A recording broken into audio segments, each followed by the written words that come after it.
Bonjour mes bébés, j'espère que vous allez bien. On va faire la recette de yassa accompagnée de riz au vermicelle. Donc on fait pré-cuire nos poulets. Après on vient les faire frire dans une huile chaude. Donc après on réserve de côté.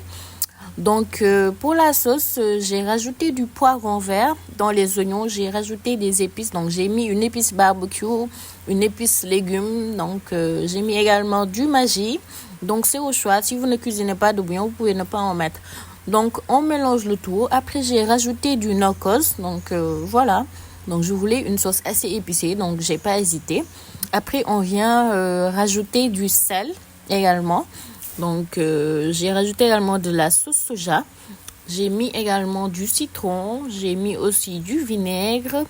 Donc voilà, on mélange le tout. Donc il fallait une sauce bien épicée pour que ça soit bien safe et tout. Donc après on va venir faire cuire les oignons. Donc dans une huile chaude, on vient les rajouter et puis on laisse cuire à petit feu. Donc moi je l'ai oublié pendant une trentaine de minutes. Après on vient rajouter nos poulets dans la sauce, donc un à un. Donc c'est pour que le poulet ait le goût de la sauce et tout. Donc voilà, on rajoute tous les poulets et puis on remue le tout. Donc à ce stade, la sauce elle est prête. Donc c'est très rapide. Donc on va passer au vermicelle. Donc on met une huile dans une poêle. Après on vient rajouter nos vermicelles.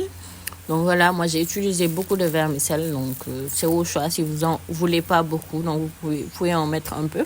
Donc on laisse dorer petit à petit, on prend son temps, on ne se presse pas. Donc voilà, c'est une étape qui est très importante parce que c'est ça qui va faire la différence entre le yassa classique et le yassa au vermicelle. Donc après, on prépare notre riz, on vient rajouter le vermicelle qui est bien doré comme ça et puis on mélange le tout. Donc voilà, moi j'ai mis du safran dans mon riz, c'est pour ça que c'est jaune comme ça. Vous pouvez mettre du safran ou bien vous laissez ça nature. Vous aurez bien du riz blanc et puis voilà. Là, ma recette est terminée. Donc voilà, on vient dresser sénégalaisement, on met nos poulets. Donc voilà, on vient mettre de la sauce. Et puis voilà, on peut commencer à déguster notre yassa au vermicelle. Donc voilà, c'est une recette qui est très très bonne. En plus, ça change du yassa classique. Tout le temps, on met du riz blanc et tout. Donc voilà, n'hésitez pas à prendre la recette. Bisous.